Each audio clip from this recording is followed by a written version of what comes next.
इस हफ्ते आपके पास पूना से आ रहा है और मेरे लिबास से आप शायद जान गए होंगे कि मैं ओशो ध्यान सेंटर से बोल रही हूँ और मैं यहाँ आई हूँ ओशो की विरासत खोजने और ये जानने के लिए कि अब उनको वो मान्यता मिल गई है क्या जो उनके जीवन में नहीं मिली थी।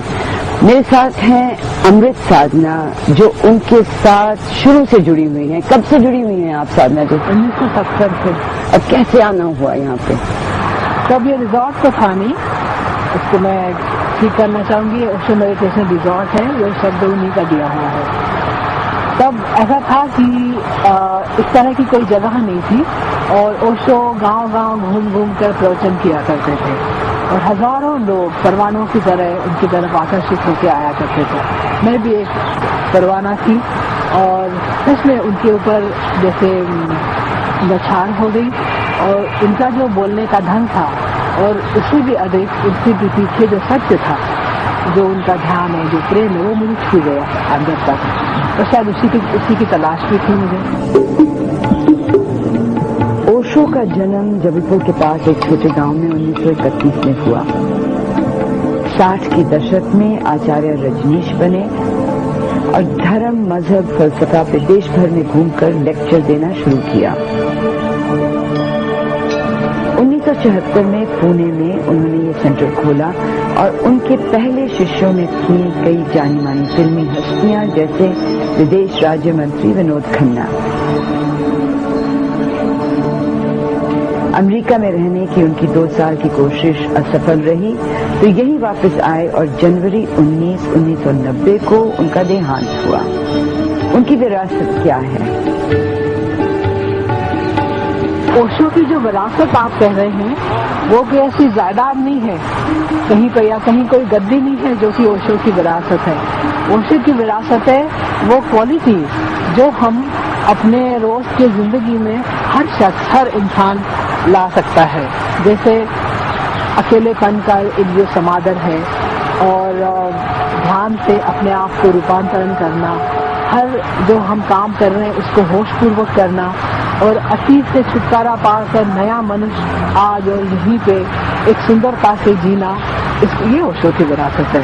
और ये जो दीप ऐसा है जो हर व्यक्ति के भीतर जल रहा है और जल सकता है और इसी के लिए मेरे देखे उन्होंने सारे प्रयास किए। जो उनकी 650 किताबें हैं, जो उन्होंने ध्यान के इतने सारे प्रयोग इसलिए उन्होंने क्या करवाया। तो ये जो जगह है, ये जो संस्था बनी हुई है, ये उनकी विरासत आप नहीं मानती हैं क्या? ये एक प्रयोगशाला है, ये एक ग्रीन हाउस है। यहाँ आके लोग प्रयोग सीखते हैं, एक रहने का ढंग सीखते हैं और इसका जो प्रयोग है वो तो बीच बाजार है। तो यहाँ पे लोग आते हैं लेकिन रहते नहीं हैं, यहाँ पे आके सीख के कहीं चले जाते हैं। बिल्कुल सही बात है, जहाँ से आए थे वहीं चले जाते हैं। कहीं और भी जाना हो तो क्या है, अगर आप ध्यान सीखते हैं, अगर आप अंतर्राष्ट्रीय माहौल में रहने की कला सीखते हैं, वो आपने सीखी या नहीं, ये कब आप इसका सबूत क्या होगा? जहाँ वापस जाएंगे, हो सकता है यहाँ आप बड़े शांति के साथ, प्रेम के साथ रहें, तो जैसे ही आप वापस जाएं और कोई अलग जाति का या अलग देश का आदमी हो, उसके साथ आपका झगड़ा हो जाए।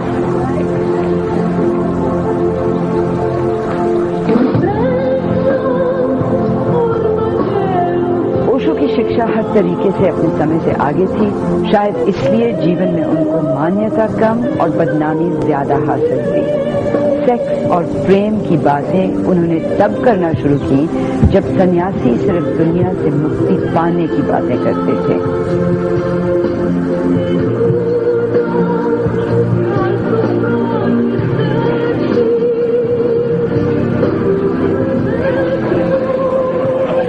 ओशो ने एड्स रोग का खतरा बहुत पहले ही देख लिया था और ओशो ध्यान रिजॉर्ट में दाखिल होने से पहले एड्स टेस्ट लाजमी कर दिया, लेकिन बदनाम वो इतने थे कि इसको भी गलत समझा गया।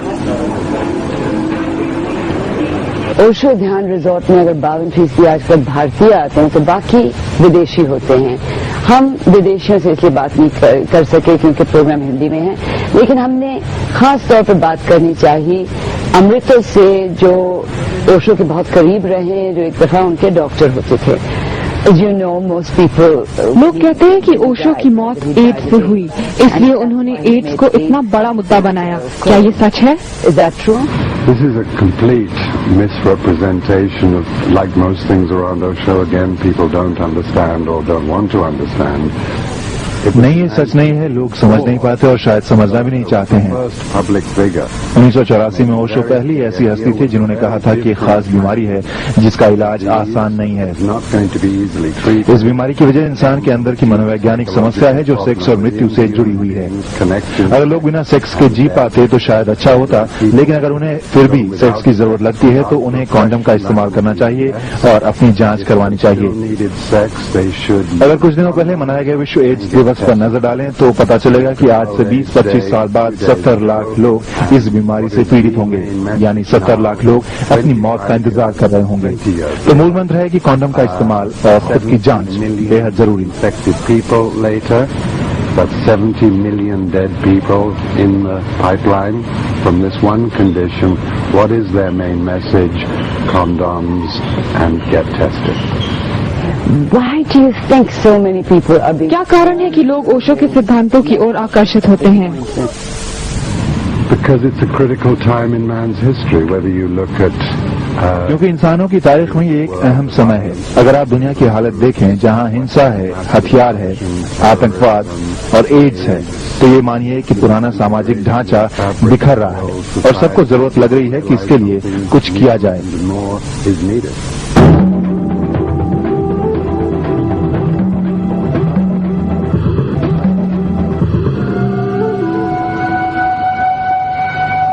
ओशो की शिक्षा यही है कि जीवन की गहराइयां समझने के लिए स्वयं को समझना जरूरी है और स्वयं को समझने के लिए ध्यान जरूरी है।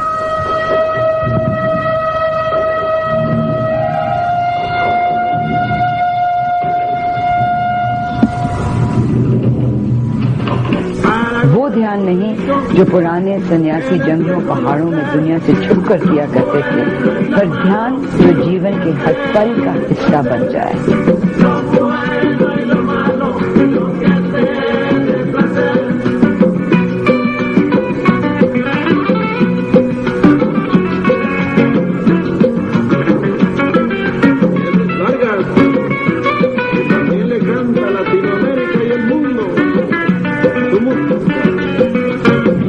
अब है मीरा जो जापान की हैं और कई सालों से यहाँ पे इस जगह पे आती रहती हैं। ये पेंटिंग करवाती हैं नेचर की म्यूजिक के साथ में, और अभी यहाँ पे पीछे डांसिंग मेडिटेशन जिसको कहते हैं नृत्य ध्यान चल रहा है। Meera, how long ago did you first hi? आप कब यहाँ आई? मैं सबसे पुरानी सन्यासिनों में से हूँ। मैं 30 साल पहले यहाँ आई थी। मेरा जीवन ओशो जीवन है। आप यहाँ कितनी बार आती हैं? मैं यही रहती हूँ, आधा साल यहाँ, आधा साल पश्चिम में। मैं जापानी हूँ लेकिन जर्मनी और यूरोप में रहती हूँ। क्या चीज है जो आपको यहाँ बार बार लाती है? हर चीज जादू जैसी है, खासकर तब जब आप अकेले में ध्यान लगाते हो। बहुत सारे देशों के लोग यहाँ आते हैं और प्रकृति भी बहुत खूबसूरत लगती है। इस चित्रकारी के ध्यान के बारे में कुछ बताएं। आपका पूरा शरीर इसमें लगा होना चाहिए। आमतौर पर चित्रकारी में सिर्फ दिमाग और आंखों का उपयोग होता है, लेकिन यहाँ पर दिमाग के साथ साथ शरीर के सभी तंत्र का इस्तेमाल सिखाया जाता है ताकि बाहर की दुनिया और अंदर की ताकत का सही मेल हो सके, और ये आसान नहीं है। How to make people integral using all the senses, not making any division, from outside to inside. It's a big challenge. जब आप भारत के बाहर जाती हैं, क्या आप ये ध्यान और योग अपने साथ ले जा पाती हैं? इसकी जरूरत नहीं। हम जहाँ जाते हैं ऐसा ही माहौल पैदा कर लेते हैं। एक साफ कमरे में ओशो की तस्वीर लगाती हूँ और ध्यान करने लगती हूँ। मैं बहुत सारे लोगों के साथ ये पश्चिम में कर चुकी हूँ। मेरे हजारों विद्यार्थी हैं और वो ज्यादा तौर पर 3 या 5 दिन या फिर 1 हफ्ते के लिए आते हैं, और हम एक साथ ध्यान करते हैं, साथ खाते हैं, साथ पीते हैं, साथ साथ उठते बैठते हैं। हम अपने के अंदर की सच की तलाश में हैं और ये जानना चाहते हैं कि कहाँ जा रहे हैं।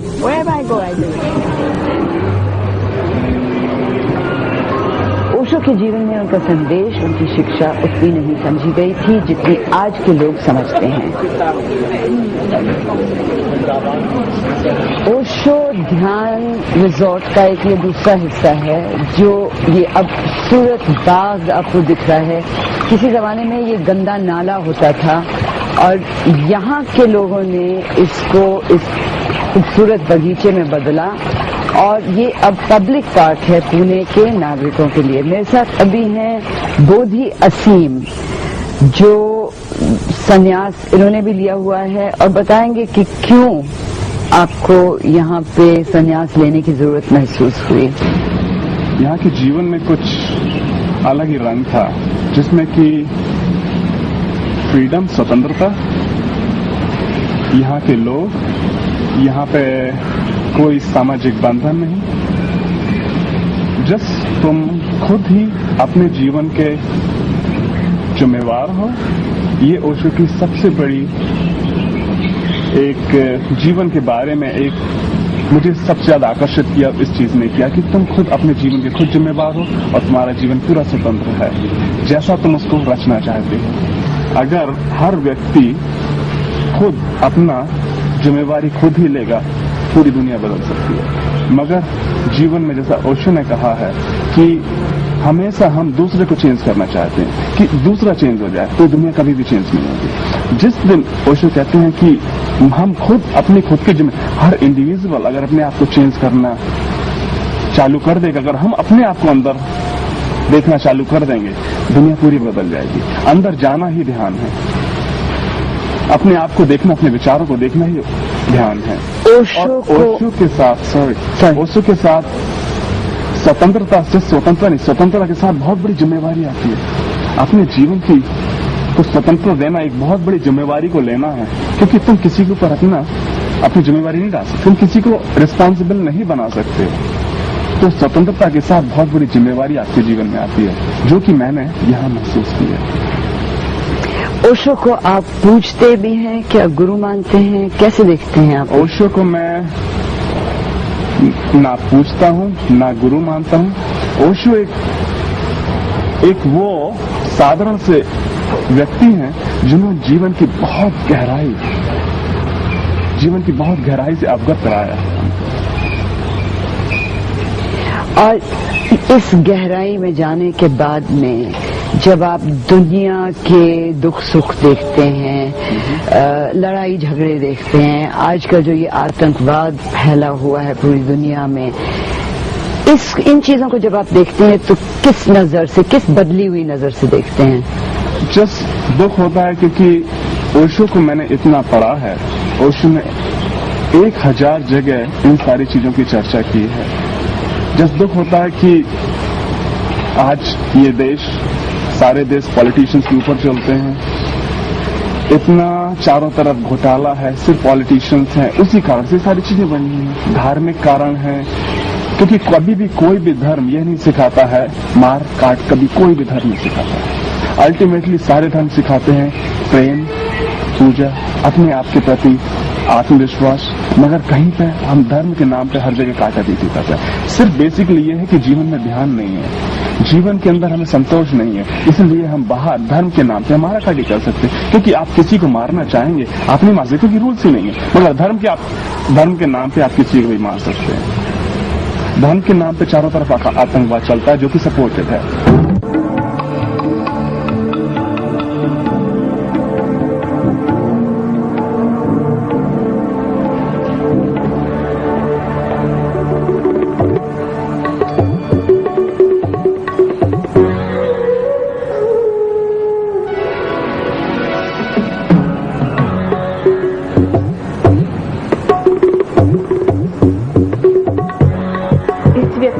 जिंदगी में ये सिखाया कि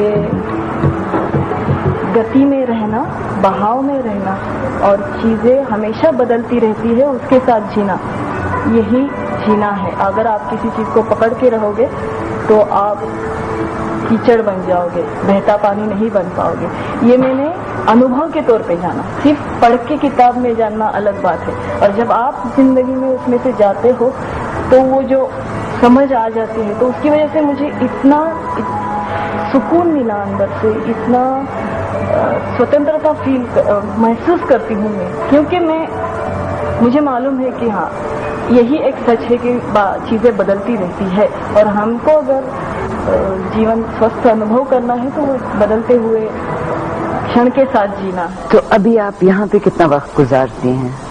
मैं तो पहले तो मैं यहाँ पे रविवार के दिन आती थी, छुट्टी होती थी और ध्यान करके चली जाती थी। पुणे की ही हैं आप? मैं पुणे की। तो पिछले 6 महीने से तो मैं यहाँ पे वर्कआउट मेडिटेशन, जो कि यहाँ पे रेसिडेंशियल रह के करने का प्रोग्राम है, उसके लिए आई। तो मैं हूँ आयुर्वेद की अभ्यासक हूँ और शिक्षिका भी रह चुकी हूँ, पढ़ाती थी कॉलेज में।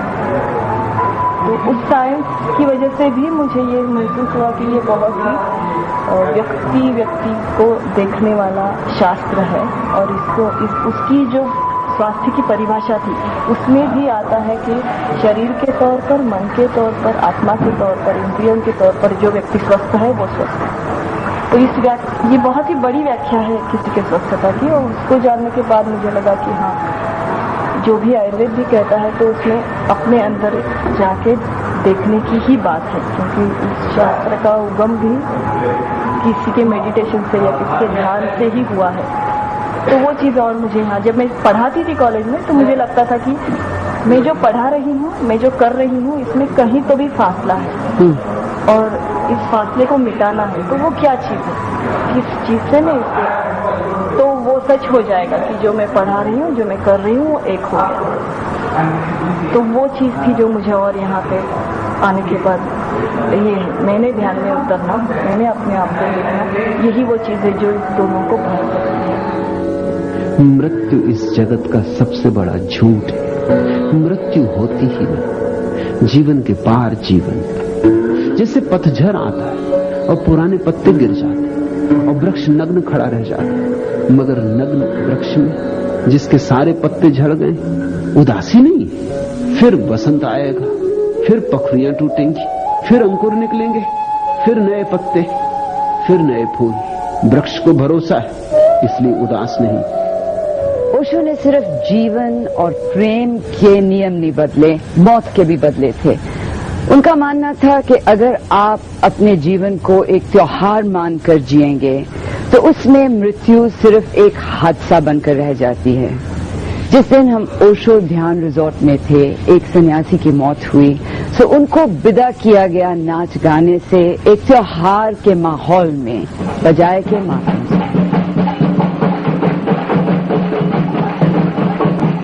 यही मेरी शिक्षा है, मृत्यु को भी उत्सव बनाओ, क्योंकि चला कोई नए जीवन के मार्ग पर। जितने दिन हमारे साथ था उस सब के लिए धन्यवाद तो दो। अगर तुम उत्सव पूर्वक विदा दे सको तो तुमने उस चेतना को जो इस देह से मुक्त हो गई आगे जाने के लिए संबल दिया, सहारा दिया, पाथे दिया।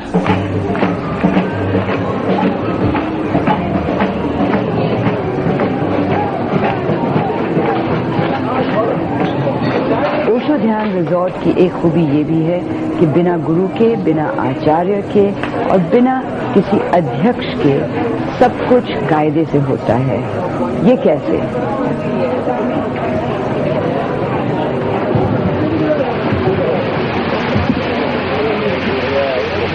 सिस्टम बस चलता रहता है और हम लोग उसके साथ हैं, और हमेशा कोई न कोई आदमी होता है जो सब चीज को जानता है, और नहीं जानता तो पूछ लिया, क्रिएट कर दिया।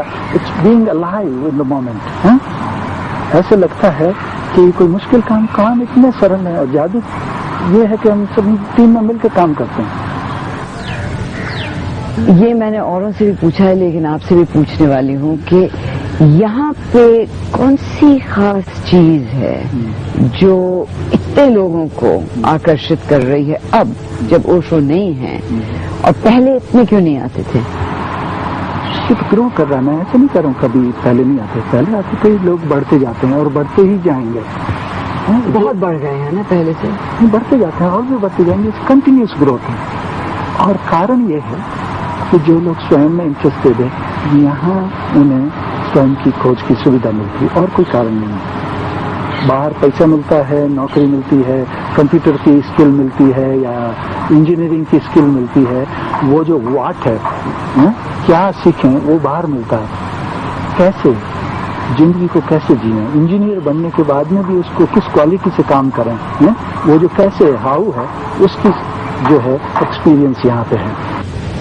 आप तो उनको जानते थे, आप मिले थे ओशो को, क्या आप ये कहेंगे कि ये पिछली सदी के सबसे बड़े आचार्य थे इस देश में जो पैदा हुए हैं?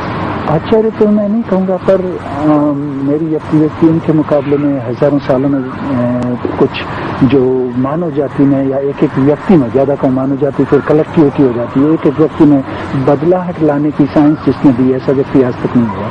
इतिहास गवाह है कि जब भी कोई नए गुरु, कोई नई विचारधारा आती है तो दुनिया वाले उसको पहले नकारते हैं, जलील करते हैं। तो क्या अब ओशो को वो स्वीकृति मिल गई है जो उनके जीवन में नहीं थी?